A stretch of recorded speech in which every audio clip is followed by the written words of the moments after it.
Good morning. Good morning. On behalf of the RDIEC, I would like to welcome Mr. Darin McNabb.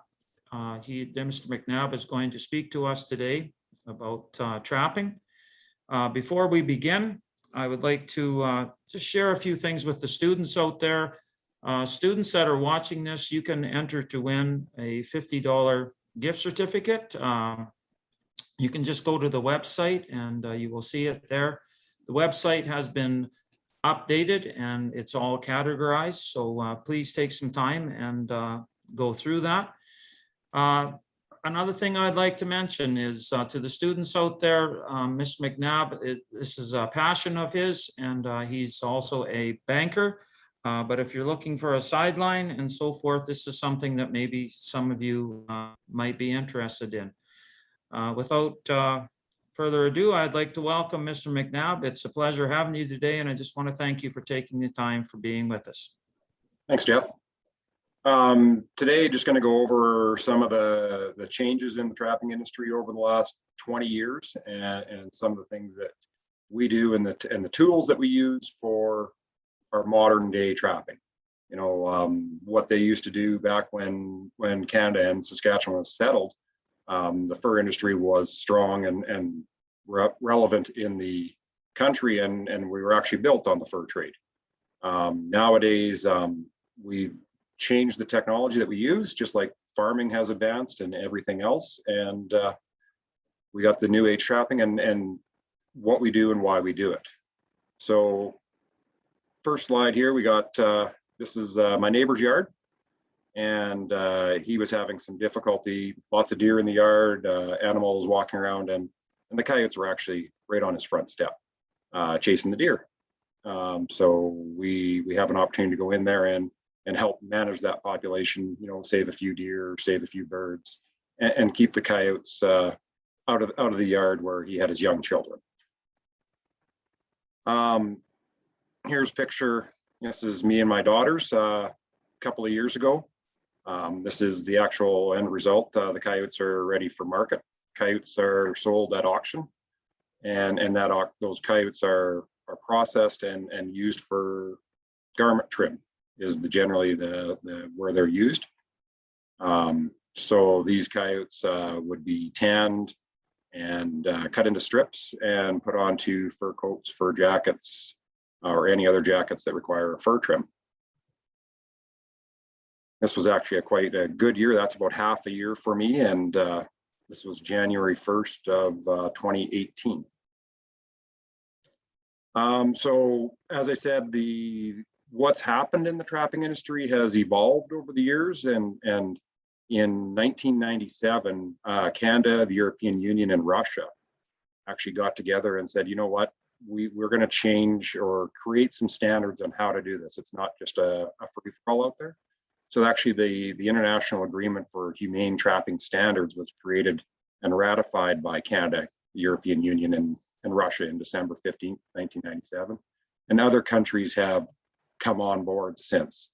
This governs what we do and how we do it, and to make sure it's done in an ethical and responsible manner. It's not, like I say, a free-for-all out in the countryside. We're trying to do what we do to help Mother Nature manage the population in a way that is agreeable to everybody involved. So from this agreement, they created the International Trapping Standards, and we actually certified a lot of the traps, and some of the traps weren't certified. So we had to adjust how we do things. Here we got an example of a bridger trap that was certified, and these sheets are updated annually to ensure that they're still meeting the standards. Some of us trappers are out there using these and making sure that they're doing the job and in the manner that is ethical and humane. So it's not putting any harm on the animal, and the dispatches and harvest is clean. This, for example, is a Bridger 220 trap or a 110 to a 330. They can be used for muskrats, underwater, on land, beaver, raccoon, Canadian lynx, and bobcat. and it's telling you what the certification or what this trap is actually certified to be used for. And further in the sheets, it tells you the methodology for use and how to actually set them and what locations they are legal and what they're not legal. So this would be considered a legal trap for those species that they say the certification is good for. For Saskatchewan specifically, I'm more in the canine department. I don't do a lot of muskrats or other animals, and we have a large population of coyotes, so I specifically target them. They're hard on our deer population, and their population is based on the availability of food. So to snare coyotes in Saskatchewan, you need to get your trapping certification from Saskatchewan government, and then from there you need to get a power snaring permit. And there's conditions on that permit of what types of cable you can use, what types of snares you can do, how to anchor them, how close you can be to within a house that may or may not have dogs. You got to let them know. My rule of thumb is if I can see the house, I go and talk to them, make sure they know what we're doing in the area and make sure they know where it's located, and to ensure that we don't have any incidents with dogs that are out in the field and such. And then the other one on the certificate is the Swift Fox protection. So we got to make sure our snares are a minimum 12 inches above the ground or pack snow. This is actually my Saskatchewan government power snaring permit, and it goes through every detail. These are 3 pages long. So all the specific details that I need to follow are located in here, and they're changed and adjusted every year based on what the government and the International Humane Trapping Society or standards show. So I use what's called a power snare or a power ram. And in this picture, I got my ram snares that are how they come from the manufacturer. My power ram, which is a great big activated spring. I got an anchor cable attached to it, an anchor tie, and then these snares are actually tied here. I pre-tie them at home so that I don't have to spend as much time in the field when it's -20, -30 below with my hands out of my gloves. So we take all of these things and we turn them and we add some extra items. I always carry a pair of pliers, some tie wire, and what I call a ram foot that ram actually sits on. So we put all those pieces together and it creates our power ram snare. All of these pieces are vital into making sure we have a clean and ethical harvest. So how we do the power snares up in the countryside is we find a location that we have main coyote travel routes for higher coyote populations, anywhere where there's some livestock. They usually dead stock or the coyotes are in amongst the livestock. We'll find a willow bush or a poplar bush, and we'll set a bait in that location to attract the coyotes to make kills. This location was used for a bit. I put some bait in there, and the coyotes have the snow hard packed around it, which means there's a few of them around. You can see the coyote rams in the background as I'm getting ready to set here. Looking for main travel areas. This was a fresh snow, and the coyotes had been to the producer's yard and traveled their way back to the gravel pit off in the distance here. And they had quite a highway going. You know, there's more than one coyote in this area, so you know there may require some population management. Again, rivers, we consider rivers as the coyotes highway. There's 2 highways that they use, the river system and the railroad system. If you're in a city or urban area, the coyotes are in the cities and the urban areas, and they generally will use the railway system as their highway. Studies in Ontario show the tracking of coyote populations through the urban centers, and they generally follow along with the railway system. Here's an example of how we would set a power snare. So this is a fair ways from that bait site, but we have coyotes making a trail between some poplar trees here. And this would be an ideal location for setting a coyote snare. I've got a couple in the background on some additional trails. And then this is a view of the same bait pile from that location. I got a bait set up in here, and we'll set coyote snares all the way around in this bluff. So here's that same trail again, and setting of the power ram with the snare over the trail, and it's anchored to that tree so that when we do catch an animal, it doesn't go anywhere.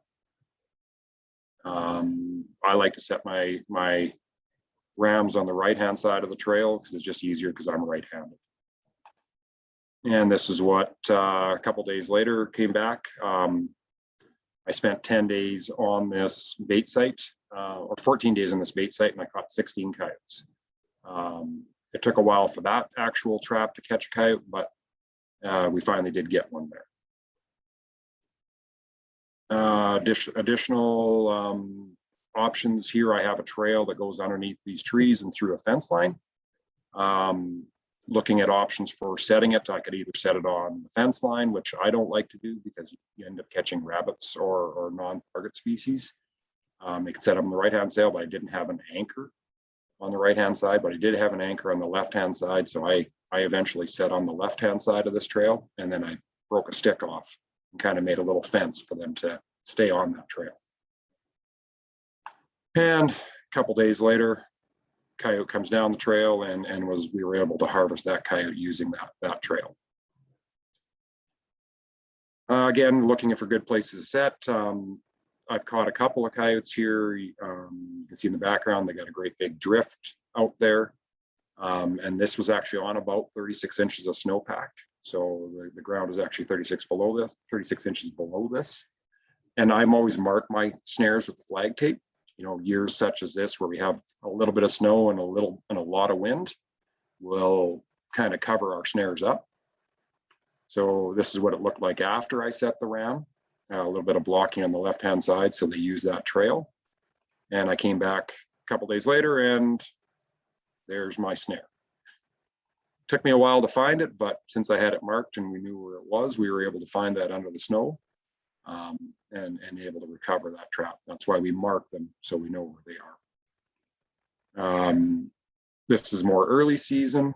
We put some bait in here, and the coyotes had eaten the bait and made their trails. The ram foot I talked about earlier, we use that so we can anchor into the ground to set those rams. It just makes it easier for putting trap sets in and finding locations. Here you can see the ram is pretty camouflaged in the background here. On the trail goes through these willows, and we're able to set that ram with the snare over the trail. But as a coyote coming through, they don't generally will see that ram. Again, another example of it. Again, you can see the flagging tape here, so I can make sure I know where they are. And another trail here, setting the ram along there. Sometimes a little hard to find those trails, but as you walk through them, you will find them. And that's what I have for that. Some questions on why we do the trapping. Again, it's all about helping Mother Nature with population management. Coyotes will breed to the availability of food, having anywhere from 2 to 8 pups per year, and the populations get quite high. As far as marketing or selling for the coyotes, our species of coyotes in Saskatchewan are the most desirable. They're called what's called a Western pale heavy coyote. So because of our harsh winters, they have a thicker coat, and it's a silky coat as compared to Ontario coyotes. The Ontario coyotes have a little more red wolf in them. They will generally be bigger at 60 to 65 pounds, and our average coyote's about 28, 29 pounds. And because of the snow cover and less trees in our area, our coyotes actually get a more pale coat. So you can see this beautiful coyote here walking in their front yard has a really white coat with some defined guard hairs. And that would be a late season fully primed coyote. Again, that's what we do and how we do it. I don't know what other information or questions these guys have for me. Darin, just was wondering if you Are there other, like, has there been a change in this, like wildlife species, like in locations that you've noticed, or is that something that's just very regional? As far as, I'm in Rosetown, we see moose here that we never used to see and stuff like that. Coyotes have been all over North America. There isn't generally a jurisdiction in North America that there isn't a coyote living. There are subspecies, the eastern semi-heavies, the eastern coyotes, the coyotes in Newfoundland. We had an issue with a canine mite that came through a couple of years ago, and that actually originated in Alaska. So the coyotes do travel, and they are located all over. As far as others, animals and wildlife, we do have a significantly higher number of moose, but are preying on deer, and other things, and those are located pretty near everywhere in North America.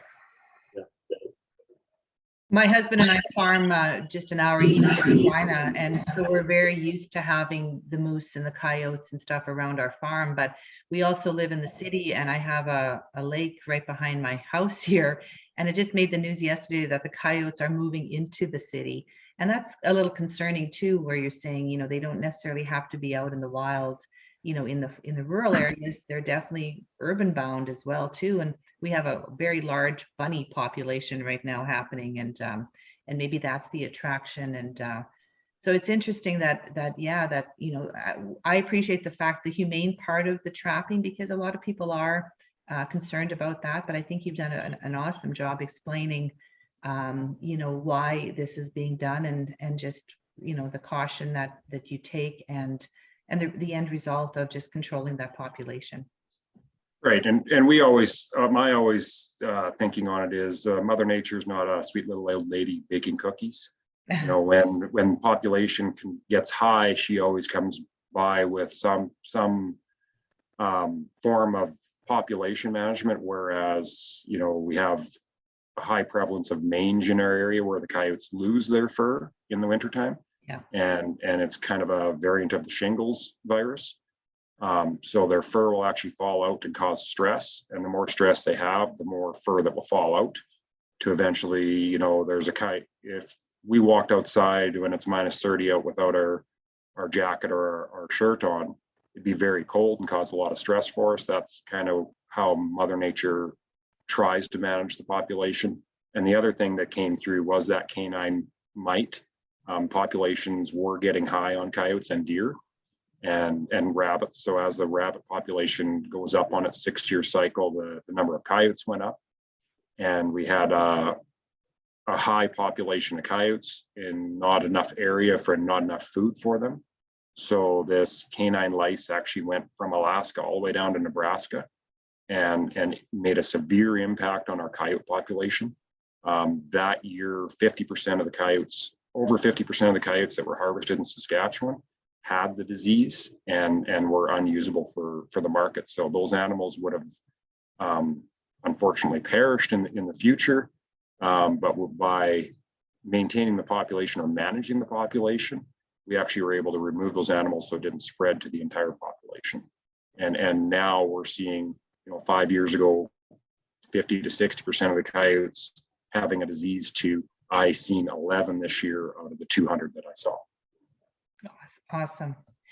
Quick question too. Do you have a limit of the amount of fur that you can collect? I know with, in deer season or moose, you're tagged, for a limited number. Does that apply to the coyote license? Coyotes for Saskatchewan environment do not have a limit. They're considered a nuisance species, such as beaver. You do not require a fur license to harvest a coyote. However, you do require a fur license to sell a coyote.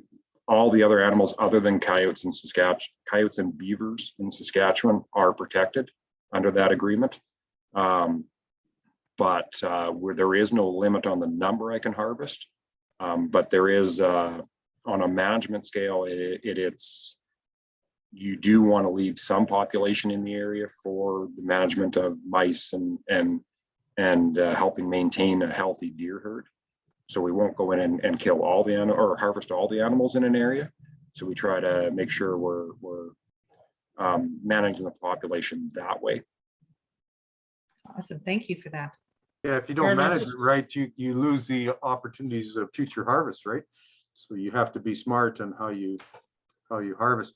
What's a coyote hide worth nowadays? And can you speak to the if you know about beaver and so forth? What do they bring? A good one. So the fur market for 2022, there hasn't been a sale yet this year, so I can't really give you an accurate number on that. Last year, the coyote market, a really good coyote, a number one Western heavy pale would have been worth about $150. Whereas an Eastern, really good Eastern coyote with that little bit more of the red wolf in it would have been worth about $30. And so that's why our coyotes are a little more desirable in the market. Initial reports for 2022 for our wild fur is we're expecting a 60 to 80% drop in the value of the wild fur. So a number one Western heavy coyote that I harvest in my area, instead of being worth $150, might be worth $50 this year. The fur market goes by what is being used and produced. As we understand right now, there's 200,000 pelts in China that were sold last year, and they buy for the next year's market that didn't get used.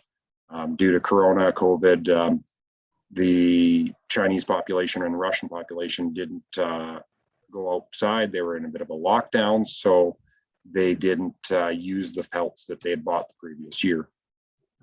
Other markets, the markets were really strong in 2015, 16, and 17. However, we've seen a significant reduction in the value of fur since then, and coyotes were the last ones that were still strong, and they're not looking strong this year. A good example would be the red fox market. Wild red fox market would have been a good pelt $60, $65 from Saskatchewan. Now those pelts are worth $5. So we've seen some challenges in profitability on it. The price of gas is making it a little harder, and your time to spend out in the field and process these animals. You got to find the where there is value. Back in 2003 would have been the worst year that I saw for the fur market for coyotes. Would have been the year we had BSE. And we also had SARS that year. So the Chinese buyers didn't come to market. They weren't allowed into Canada to participate in the market. And we saw a reduction in our fur price at that point. They were on average about $25 US. So, we still produced a lot of fur that year. Just there was a limited market for it, or the people that were looking to buy it didn't have access to it. It's the money side of it is good. I really, my personal take on it is I enjoy the time outdoors. We have a responsibility to help manage this population in our area so that we can, increase the deer population, increase the pheasant and chicken and partridge populations in our area. But they're also, I have a lot of respect for the coyote. They are a very cunning and when they named Wile E. Coyote, it makes sense. They are a very smart animal. How long can you hold on? I know as a grain farmer, you can hold on to your grain, till the next crop year, kind of pricing, doing some marketing to get the best deal. How long can you hold on to a pelt or to a coyote hide if the prices aren't quite right? Can you hold on to it for an extra year? My rule of thumb is to sell early and sell often. Back in the 80s, when the fur market went from $180 coyotes to $10 coyotes, guys plan to hold back on their coyotes and sell them the next year when the prices increased. And the next year the prices didn't increase, and the next year the prices didn't increase. So when they did see a little bump in the market, the number of coyotes that went into the market flooded it, and it took 15 to 20 years for the market to actually recover or go through those skins. We could save or hold the coyotes in different states. Unfortunately, when I'm doing coyotes, I'm what's called green skinning them. So they are not tanned. I'm selling them as a green skin. They would store for 12 to 18 months in a cool and dry place out of the sun. There is risk of damage from mice and other things that will come in and damage the pelts and take the fur and build nests with it. So you have to have a location to store it. I generally will leave that up to the fur industry to do that. I will sell my pelts at what the market is and carry on and get ready for the next year. Awesome, thank you. Darin, I'd just like to thank you so much just for your presentation and your knowledge on this subject is just beyond belief here, just some of the things you've mentioned. And I'd also like to say that I was just talking to a farmer the other day, and he was quite upset because he had watched a young mule deer fawn and 7 coyotes snuck around, and it's just Mother Nature, but they'd snuck around it and they'd got it down and killed it within 10 minutes and then finished the deer off. So that goes when you have groups of 7 and 8 together. And the other day I was going to sub in Estevan and I noticed 11 deer on the ice, and I wondered why they were so bunched up. And there was 7 coyotes on one side and 4 on the other. They were planning an attack. And I know it's Mother Nature, but again, that just speaks to the numbers that you're talking about. And I'd also, last thing I like to say is mange. I've seen it so many times when we have when the population is just out of control. And if anyone was to see those coyotes standing there and suffering and freezing to death, they would understand some of the benefits to humane trapping. Yeah, like the main benefit is that population control. Mother Nature will always find a way to manage the population, whether the number one thing that harvests coyotes is not trappers or hunters. It is Mother Nature, and she is the be all end all. Power the bees on there. The expected life expectancy of a coyote when it's born is 18 months. Whether that be road traffic, getting hit on the highway, disease, higher populations, they'll want to maintain or manage their food sources. So if you get too many coyotes in the area, the coyote packs will actually are the biggest risk to the other coyote pack. The studies coming out of where they've released red wolves and they have 10 packs, the number one killer of the red wolves is the other packs of coyotes. It's not hunting or trapping. It's the other coyotes making sure they control their range and their availability of food and keeps the other one out of their territory. Unless there's any other questions, Darin, I know you're very busy with the bank and so forth.